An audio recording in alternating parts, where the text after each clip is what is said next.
Hello welcome back to my channel. और जैसे कि मैंने पहले बताया था कि आपको कि ये वाला जो हमारा पेपर सेकंड है और ये आज हमारा कंप्लीट हो जाएगा, ठीक है। बट अभी तक कंप्लीट नहीं हो पाया तो आप लोग चिंता ना करें, ये आज हम कंप्लीट ही कर देंगे। तो देखिए अभी ये वीडियो आ रहा है, इसके बाद आपका एक और वीडियो आएगा और रात 11 बजे तक की आपको थर्ड वीडियो भी मिल जाएगा, ठीक है। तो आज ये पूरा पूरा कंप्लीट करने के बाद हम लोग इसको बंद कर देंगे और पेपर थर्ड को स्टार्ट कर देंगे कल से, ठीक है। तो चलिए स्टार्ट करते हैं क्योंकि बहुत सारा काम बचा हुआ है। तो देखिए पहला क्वेश्चन इस पे दिया गया, राष्ट्रीय शिक्षा नीति 1986 को कितने भागों में विभाजित किया गया है। ऑप्शन दिया गया 22, 32, 12 या फिर 10। तो इसका आंसर हो जाएगा सी ऑप्शन, ठीक है। राष्ट्रीय शिक्षा नीति 1986 में कौन सा बिंदु नहीं है, ऑप्शन दिया गया है इस पे। हाँ, शिक्षा एवं पर्यावरण से शिक्षा एवं से जनसंख्या और मूल्य शिक्षा या फिर कंप्यूटर शिक्षा। तो इसका आंसर हो जाएगा बी ऑप्शन, शिक्षा एवं जनसंख्या। फिर दिया गया है जनार्दन रेड्डी समिति का गठन कब किया गया था, 1985 में, 1986 में, 1990 या फिर 1991। तो इसका याद रखिएगा 1991 में करा गया था। फिर दिया गया जनार्दन रेड्डी समिति ने कौन सा सुझाव नहीं दिया था। ऑप्शन दिए गए नवोदय विद्यालय योजना जारी रखी जाए या फिर कस्तूरबा गांधी बालिका विद्यालय योजना को सुदृढ़ किया जाए या फिर प्रत्येक राज्य में उच्च शिक्षा परिषदों की स्थापना की जाए या फिर 9 साक्षरों के लिए सतत शिक्षा कार्यक्रम चलाए जाए। और इसका आंसर हो जाएगा बी ऑप्शन। फिर जनार्दन रेड्डी समिति ने कितने कार्यकारी दल गठित किए थे, 5, 12, 15 या फिर 22। और इसका आंसर हो जाएगा डी ऑप्शन, 22 करे थे, ठीक है। नेक्स्ट आ जाते हैं, क्वेश्चन नंबर दिया गया है 56 और इसमें दिया गया है राष्ट्रीय शिक्षा नीति 2020 के लिए गठित प्रारूप समिति के अध्यक्ष कौन थे। ऑप्शन दिया गया TSR सुब्रमण्यम, के कस्तूरी रंगन या फिर रमेश पोखरियाल निशंक या फिर प्रकाश जावड़ेकर। और इसका आंसर हो जाएगा बी ऑप्शन।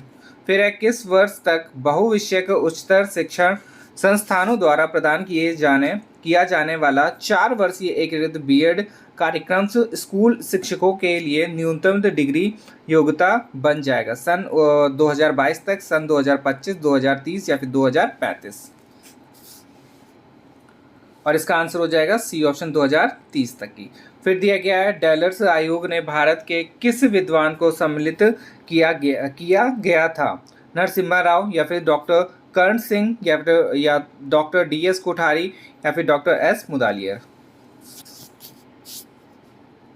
और इसका आंसर हो जाएगा बी ऑप्शन से डॉक्टर कर्ण सिंह। फिर दिया गया क्वेश्चन नंबर 59, डैलर्स रिपोर्ट की दृष्टि में शिक्षा के कितने स्तंभ होंगे, 2, 3, 4 या फिर 5। और इसका आंसर हो जाएगा सी ऑप्शन, 4।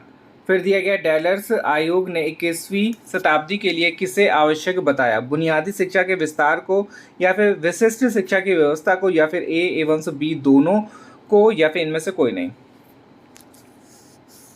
तो इसका आंसर हो जाएगा सी ऑप्शन, ठीक है, ए और बी दोनों को। फिर दिया गया क्वेश्चन नंबर 61, डैलर्स आयोग ने किस सिद्धांत पर बल दिया था, प्रत्येक व्यक्ति को जीवन पर्याप्त शिक्षा प्राप्त करने का अधिकार है और वैश्विक स्तर पर अंतर्राष्ट्रीय सहयोग को व्यापक बनाया जाना चाहिए या फिर बालक को शिक्षा की विभिन्न सुविधाओं में से चयन करने की स्वतंत्रता होनी चाहिए या फिर उपयोग सभी। और इसका आंसर हो जाएगा डी ऑप्शन, ठीक है। चलिए क्वेश्चन नंबर 62 दिया गया, संविधान के किस अनुच्छेद में बालकों के लिए निःशुल्क एवं से अनिवार्य शिक्षा का प्रावधान है, 15 में या फिर 45 में या फिर 55 में या फिर 75 में। बहुत बार ये वाला क्वेश्चन मतलब कि पढ़ाया है और इसका आंसर हो जाएगा बी ऑप्शन, ठीक है, 45। फिर दिया गया 2002 में कौन से संविधान संशोधन द्वारा संविधान में एक नया अनुच्छेद 21A जोड़ा गया था, 54वां या फिर 56वां या फिर 86वां या फिर 96। और इसका आंसर हो जाएगा सी ऑप्शन, 86, ठीक है। फिर है शिक्षा का अधिकार अधिनियम 2009 की विशेषता है रोकने और निष्कासन का निषेध या फिर शारीरिक दंड और मानसिक प्रताड़ना का निषेध या फिर मान्यता प्रमाण पत्र की अनिवार्यता या फिर उपयोग सभी। तो इसका आंसर हो जाएगा डी ऑप्शन, ठीक है, सभी हो जाएंगे। फिर दिया गया है राष्ट्रीय माध्यमिक शिक्षा अभियान का लक्ष्य है माध्यमिक शिक्षा का सार्वभौमिकरण करना, सामान्य स्कूल प्रणाली की दिशा में प्रगति करना या फिर मुक्त विद्यालय की सुविधाओं का विकास करना या फिर उपयोग सभी। तो इसका आंसर हो जाएगा डी ऑप्शन। ठीक है, सभी हो जाएंगे इस पे। फिर है क्वेश्चन नंबर 66 और इसमें दिया गया है राष्ट्रीय माध्यमिक शिक्षा अभियान में समता और समानता की स्थापना के संदर्भ में कौन सा कथन सत्य नहीं है, बताना है। माध्यमिक शिक्षा में प्रतिभाशाली बालकों की छात्रवृत्तियां दी जाएंगी या फिर माध्यमिक स्तर पर समावेशी शिक्षा का समावेशन किया जाएगा या फिर माध्यमिक स्तर पर सभी ग्रामीण बालकों को छात्रवृत्तियां दी जाएंगी या फिर खुली एवं दूरस्थ शिक्षा का विस्तार किया जाएगा। तो इसका आंसर हो जाएगा सी ऑप्शन। ठीक है, नेक्स्ट है माध्यमिक शिक्षा की गुणवत्ता में सुधार के लिए क्या किया जाएगा। ऑप्शन दिया गया है विद्यालयों में कला एवं शिल्प कक्ष बनाए जाएंगे या फिर स्मार्ट कक्षाओं की व्यवस्था की जाएगी या फिर छात्र शिक्षक अनुपात जो है 30:1 किया जाएगा या फिर उपयोग सभी। तो इसका आंसर हो जाएगा डी ऑप्शन। ठीक है, फिर दिया गया शिक्षा का अधिकार अधिनियम 2009 लागू करने का उद्देश्य था शिक्षा को मूल अधिकार बनाने के लिए या फिर छात्रों को गुणात्मक पूर्ण शिक्षा उपलब्ध कराने के लिए या फिर भारत की साक्षरता दर को बढ़ाने के लिए या फिर निजी शिक्षा को बढ़ावा देने के लिए। और इसका आंसर हो जाएगा बी ऑप्शन। ठीक है, नेक्स्ट है राइट टू एजुकेशन 2009 देश में कब लागू हुआ था। 1 अप्रैल 2010 को, 1 अप्रैल 2009, 1 जनवरी 2010 या फिर 1 जनवरी 2009 को। तो इसका आंसर हो जाएगा ए ऑप्शन से 1 अप्रैल 2010 को। फिर दिया गया है आरटी एक्ट 2009 के बारे में कौन सा कथन असत्य है।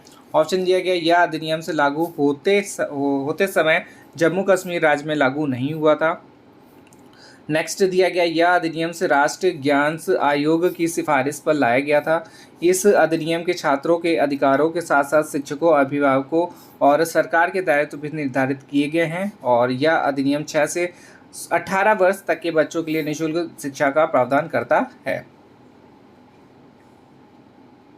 तो इसका आंसर हो जाएगा डी ऑप्शन। ठीक है, फिर दिया गया है सुमेलित नहीं है, आपको बताना है कौन सा नहीं है। राष्ट्रीय सलाहकार परिषद का गठन धारा 35(1) या फिर राष्ट्रीय सलाहकार परिषद का गठन धारा 34(1) या फिर राष्ट्रीय बाल अधिकार संरक्षण आयोग का गठन धारा 31(3) या फिर विद्यालय प्रतिबंध समिति का गठन से धारा 35(1। तो इसका आंसर हो जाएगा ए ऑप्शन। ठीक है, नेक्स्ट है क्वेश्चन नंबर 72 आरटीई अधिनियम 2009 में अध्यापकों से संबंधित प्रावधान नहीं है। ठीक है, इसमें बताना कौन सा अध्यापक से संबंधित प्रावधान नहीं है। अध्यापक पात्रता परीक्षा टीईटी उत्तीर्ण करना अनिवार्य होगा या फिर अध्यापकों से गैर शैक्षणिक कार्य नहीं करवाया जाएगा या फिर अध्यापक निजी शिक्षण का कार्य नहीं करेंगे या फिर कक्षा कक्ष में मोबाइल उपयोग पर प्रतिबंध रहेगा। और इसका आंसर हो जाएगा डी ऑप्शन। ठीक है, नेक्स्ट दिया गया है क्वेश्चन नंबर 73 आरटीई अधिनियम 2009 के बारे में निम्न कथनों पर विचार कीजिए। इस पे दिया गया आरटीई अधिनियम 6 से 14 वर्ष तक की आयु वर्ग के बच्चों के लिए है और प्राथमिक शिक्षा कक्षा 1 से 5 बच्चों के लिए के घर के नज़दीक ही 1 किलोमीटर परिधि की दूरी में उपलब्ध करवाई जाएगी या फिर उच्च प्राथमिक शिक्षा कक्षा 6 से 8 बच्चों के घर के नज़दीक ही 3 किलोमीटर परिधि की दूरी में उपलब्ध कराई जाएगी या फिर अनामांकित छात्रों को विद्यालय में प्रवेश आयु के आधार पर नहीं बल्कि पिछली कक्षा में उत्तीर्ण के आधार पर किया जाएगा या फिर कक्षा 8 तक किसी भी छात्र को उत्तीर्ण नहीं किया जाएगा। इसका मैं डायरेक्ट आंसर बता दे रहा हूँ। ठीक है, आंसर इस पे दिया गया पहला वाला। ठीक है, कथन 1, बी, सी और ई जो है सही है। ठीक है, आपका डी गलत है। नेक्स्ट है क्वेश्चन नंबर इस पे दिया गया है 74 और इसमें है आरटीई एक्ट में कक्षा 1 से 5 तक के बारे में सुमेलित है। शिक्षक छात्र अनुपात जो है 1:30 है। प्रतिवर्ष कार्य दिवस न्यूनतम इतने हैं 200 है और प्रतिवर्ष शिक्षण घंटे न्यूनतम 800 है और उपयोग सभी सुमेलित हैं। और इसका आंसर हो जाएगा आपका डी ऑप्शन। ठीक है, नेक्स्ट है आरटीई एक्ट 2009 के किस अनुच्छेद की शक्ति का प्रयोग करते हुए राज्य सरकार अपने राज्य में लागू करने हेतु अधिनियम बनाती है। अनुच्छेद 21, 35, 37 या फिर 38। तो इसका आंसर हो जाएगा 38। फिर है क्वेश्चन नंबर 76 और इस पे दिया गया राइट टू एजुकेशन एक्ट के अंतर्गत प्रावधान है या अधिनियम सरकार द्वारा वित्त पोषित सभी विद्यालयों पर लागू होगा। नेक्स्ट दिया गया है छात्रों से किसी भी प्रकार की कोई प्रति व्यक्ति फीस वसूल नहीं की जाएगी और अभिभावकों का दायित्व निर्धारित किया गया है कि वे अपने बच्चों को विद्यालय भेजें। और इस पे फोर्थ में दिया गया है अनामांकित छात्रों को उसकी आयु के अनुसार प्रवेश दिया जाएगा या फिर उपयुक्त सभी प्रावधान शामिल हैं। तो इसका आंसर हो जाएगा आपका, ठीक है, लास्ट वाला ऑप्शन सभी हो जाएंगे इस पे से। क्वेश्चन नंबर 77 आरटी एक्ट में प्रावधान नहीं है। विद्यालय स्थापित करने का दायित्व समुचित सरकार का होगा या फिर किसी भी छात्र को प्रारंभिक शिक्षा पूर्ण करने तक किसी भी कक्षा में रोका नहीं जाएगा या फिर प्रत्येक निजी विद्यालय को अल्प आय वाले गरीब वर्ग के बालकों के लिए प्राथमिक शिक्षा में 25% सीटें आरक्षित रखनी होगी या फिर पूर्व विद्यालय शिक्षा का प्रभावी रूप में प्रावधान किया गया है। तो इसका आंसर हो जाएगा डी ऑप्शन, ठीक है। नेक्स्ट है क्वेश्चन नंबर 78 भारतीय संविधान का अनुच्छेद 21 संबंधित है, किससे संबंधित है आपको बताना है। महिला एवं बाल विकास से संबंधित है या फिर बाल अधिकार संरक्षण आयोग के गठन से संबंधित है या फिर निःशुल्क एवं अनिवार्य बाल शिक्षा का अधिकार से संबंधित है या फिर बाल श्रम के निषेध से संबंधित है। तो इसका आंसर हो जाएगा आपका सी ऑप्शन, ठीक है, निःशुल्क एवं अनिवार्य बाल शिक्षा का अधिकार से संबंधित है। चलिए क्वेश्चन नंबर आ जाता है 79 और इसमें दिया गया है आरटीई एक्ट के संदर्भ में असत्य कथन को छांटिए। और इसमें दिया गया इस अधिनियम के द्वारा बालक को प्रारंभिक शिक्षा पूर्ण किए जाने तक विद्यालय से निष्कासित नहीं किया जा सकता। और बी ऑप्शन में दिया गया इस अधिनियम में विद्यालय प्रबंधन समिति द्वारा विद्यालय विकास योजना बनाने संबंधी की भी प्रावधान किया गया है। और नेक्स्ट दिया गया विद्यालयों में स्वीकृत रिक्त पदों के 25% से अधिक रिक्त नहीं होंगे। और डी में दिया गया है इस अधिनियम में एक अनुसूची दी गई है जिसमें विद्यालय संबंधी मान और मानक दिए गए हैं। तो इसका आंसर हो जाएगा सी ऑप्शन, ठीक है। फिर देखिए आरटीई 2009 के संवैधानिक प्रावधान के बारे में निम्न कथनों पर विचार कीजिए, ठीक है, इसके बारे में आपको बताना है और इस पे कौन कौन से सही हैं वो बताना है, ठीक है। तो मैं डायरेक्ट बता दे रहा हूँ ये पूरे सही हैं, ठीक है, क्योंकि इस पे थोड़ा सा लंबा हो जाएगा और जल्दी हम लोग क्योंकि आज कंप्लीट भी करना है। तो ये आरटीई एक्ट आप उठाइए और ये सारे पॉइंट आप लोग देख लीजिए, ठीक है। इसका आंसर आपका डी होगा जो इस पे नीचे साइड दिया गया है, ठीक है। मैं आपको दिखा दूं, इसका ये वाला ऑप्शन होगा ABCDE, ठीक है। तो सारे पॉइंट एक आप लोग रीड करिए और काफ़ी इंपॉर्टेंट पॉइंट है और इससे क्वेश्चन हो सकता है पूछा जाएगा आरटीई एक्ट 2009 से, ठीक है। चलिए अब आगे देखते हैं हम लोग क्वेश्चन नंबर 81 को और इसमें दिया गया है शिक्षा विषय है। शिक्षा किसका विषय है, संघ सूची का या फिर राज्य सूची का या फिर समवर्ती सूची का या फिर अवशिष्ट सूची का है। तो इसका आंसर हो जाएगा आपका सी ऑप्शन, ठीक है, समवर्ती सूची का है। फिर है आरटीई अधिनियम 2009 के अनुसार अध्यापकों में कौन कौन से गैर शैक्षणिक कार्य करवाए जा रहे हैं या जा सकते हैं, जनगणना, आपदा राहत या फिर चुनाव संबंधी या फिर उपयुक्त सभी। और इसका आंसर हो जाएगा उपयुक्त सभी। चलिए आरटीई एक्ट में प्रावधान नहीं किया गया है घुमंतु बालकों की शिक्षा का या फिर बच्चों को शारीरिक दंड देने का या फिर विशेष आवश्यकता वाले छात्रों के लिए प्रशिक्षित अध्यापकों का या फिर शिक्षक छात्र अनुपात का। और इसका आंसर हो जाएगा बी ऑप्शन से बच्चों को शारीरिक दंड देने का। फिर है शिक्षा को मूल अधिकार कब घोषित किया गया था, 2002 में, 2009, 2010 या फिर 2011 में। और इसका आंसर हो जाएगा ए ऑप्शन 2002 में। चलिए क्वेश्चन नंबर दिया गया है 85 और इसमें है आरटीई अधिनियम 2009 के बारे में निम्न कथनों पर विचार कीजिए। यह अधिनियम से पहले राज्यसभा में पारित हुआ, बाद में लोकसभा में पारित किया गया। आयु के अनुसार प्रवेश से तात्पर्य नामांकित बच्चों के लिए उचित आयु कक्षा में प्रवेश से है और इस अधिनियम में प्रावधान है कि छात्र को विद्यार्थी में प्रवेश देते समय किसी प्रकार को स्क्रीनिंग टेस्ट या साक्षात्कार अनुवीक्षण प्रक्रिया नहीं की लिया जाएगा। या फिर इस अधिनियम में कुल 7 अध्याय हैं और 38 धाराएं हैं और एक अनुसूची है। तो इसका आंसर हो जाएगा आपके चारों ऑप्शन इसके सही है। ठीक है, तो डी ऑप्शन हो जाएगा, ए बी सी डी चारों सही है। चलिए 86 में देखते हैं, निम्न में से वह कथन जो आरटीई एक्ट 2009 की आलोचना या कमियों से संबंधित है।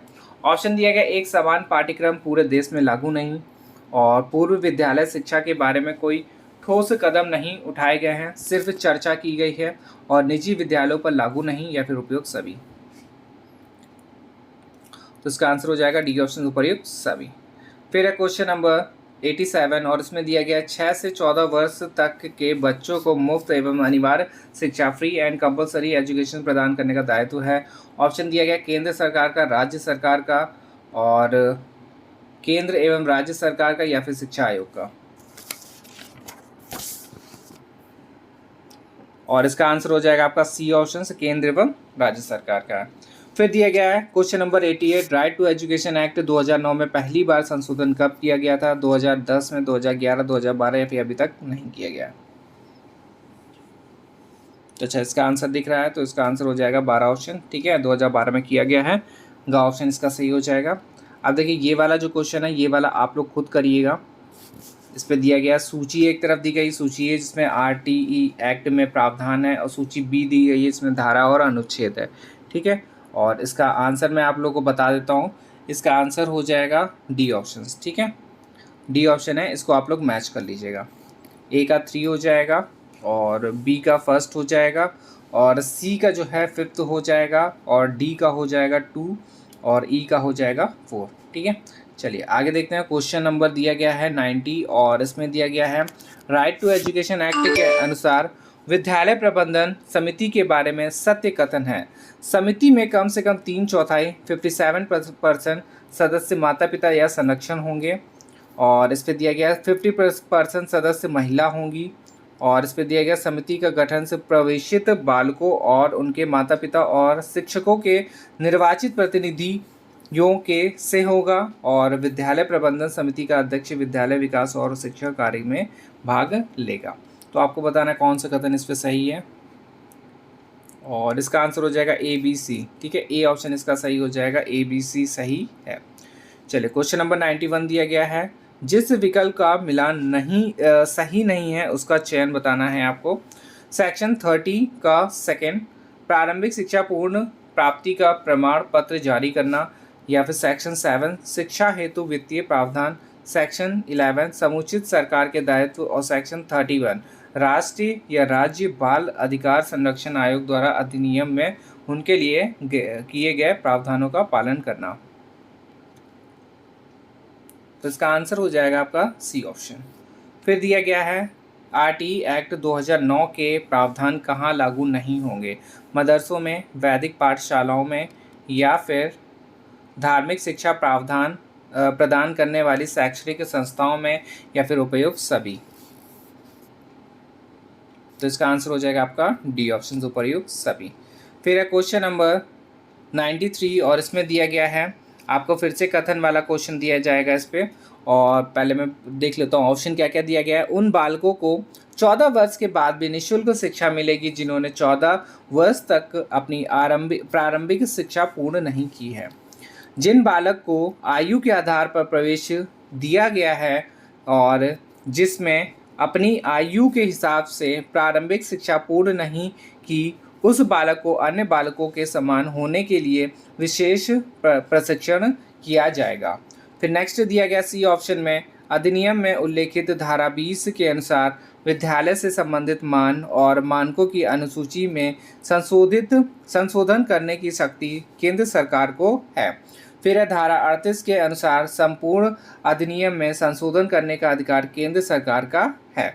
अब बताना है कि ऑप्शन इस पे से कौन सा सही है, और इसका आंसर हो जाएगा आपका डी ऑप्शन। ठीक है, ए बी सी डी चारों जो ऑप्शन दिए गए आपके सही हैं। चलिए क्वेश्चन नंबर देखते हैं, और इसमें दिया गया 95, आरटीई एक्ट में उल्लेखित प्रारंभिक शिक्षा से अभिप्रेत है 1 से 5 तक की, कक्षा 1 से 8, कक्षा 6 से 8 या फिर कक्षा 1 से 12। और इसका आंसर हो जाएगा ए ऑप्शन, कक्षा 1 से 5। फिर दिया गया है निम्न कथनों पर विचार कीजिए। पहले वाले ऑप्शन में दिया गया धारा 12 में विद्यालय के उत्तरदायित्व बताए गए हैं। धारा 13 में प्रति व्यक्ति फीस और अनुवीक्षण प्रक्रिया नहीं के बारे में बताया गया है। और धारा 14 में प्रवेश के लिए आयु के सबूत संबंधी प्रावधान के बारे में बताया गया है। और 16 में कक्षा में रोकने तथा प्रारंभिक शिक्षा पूर्ण किए बगैर निष्कासन पर प्रतिबंध के बारे में बताया गया है। और डी ऑप्शन में उपयुक्त सभी कथन सही हैं। तो इसका आंसर डी हो जाएगा। सारे जितने भी ऑप्शन दिए गए आपके सही हैं। चलिए क्वेश्चन नंबर 97 में देखते हैं। निजी विद्यालयों की मान्यता प्राप्त संबंधी प्रावधान ने किस अनुच्छेद या धारा में बताया गया है? धारा 24, धारा 18, धारा 22 या फिर धारा 19? और इसका आंसर हो जाएगा बी ऑप्शन, धारा 18। फिर आरटीई एक्ट, एक सेकेंड, हाँ, आरटीई एक्ट में उल्लेखित समुचित सरकार से अभिप्रेत है केंद्र सरकार या ऐसे संघ राज्य क्षेत्र जिसमें कोई विधानमंडल नहीं है, प्रशासन द्वारा नियंत्रित विद्यालय के संबंध में केंद्र सरकार। सेकंड दिया गया किसी राज्य के राज्य क्षेत्र के भीतर स्थापित किसी विद्यालय के संबंध में राज्य सरकार से। या फिर थर्ड में दिया गया विधानमंडल वाले किसी संघ राज्य क्षेत्र के भीतर स्थापित किसी विद्यालय के संबंध में उस संघ राज्य क्षेत्र की सरकार से, या फिर उपयुक्त सभी। और इसका आंसर हो जाएगा आपका डी ऑप्शन, उपयुक्त सभी हो जाएंगे। चलिए 2 क्वेश्चन आपके और बचे हैं। और इसमें दिया गया है संविधान के कौन से अनुच्छेदों के उपबंधों के अधीन रहते हुए इस अधिनियम के उपबंध बालकों को निःशुल्क और अनिवार्य शिक्षा का अधिकार प्रदान किए जाने से संबंध में लागू होंगे। ऑप्शन दिया गया आर्टिकल 45 एंड 48, आर्टिकल 21 और 22, आर्टिकल 15 और 16, आर्टिकल 29 और 30। और इसका आंसर हो जाएगा आपका डी ऑप्शन। फिर है लास्ट क्वेश्चन इस वीडियो का। आरटीई अधिनियम में उल्लेखित स्थानीय प्राधिकारी का आशय है नगर निगम या फिर नगर परिषद, जिला परिषद या फिर नगर पंचायत या फिर ग्राम पंचायत या फिर उपयुक्त सभी। और इसका आंसर हो जाएगा आपका डी ऑप्शन। ठीक है, तो ये हम लोगों ने अभी इसका 3rd पार्ट कंप्लीट करा है। अभी हमारा 2 पार्ट और आना है। ठीक है, वो भी आज ही कंप्लीट होगा, चाहे वो 11 बजे या फिर 11:30 बजे। ठीक है, बट आज ही ये लास्ट जो पार्ट रहेगा 5th पार्ट, वो आज ही आएगा। ठीक, तो आप लोग वीडियो देखते रहें और क्वेश्चंस को सॉल्व करते रहें। चलिए मिलते हैं नेक्स्ट वीडियो में। धन्यवाद।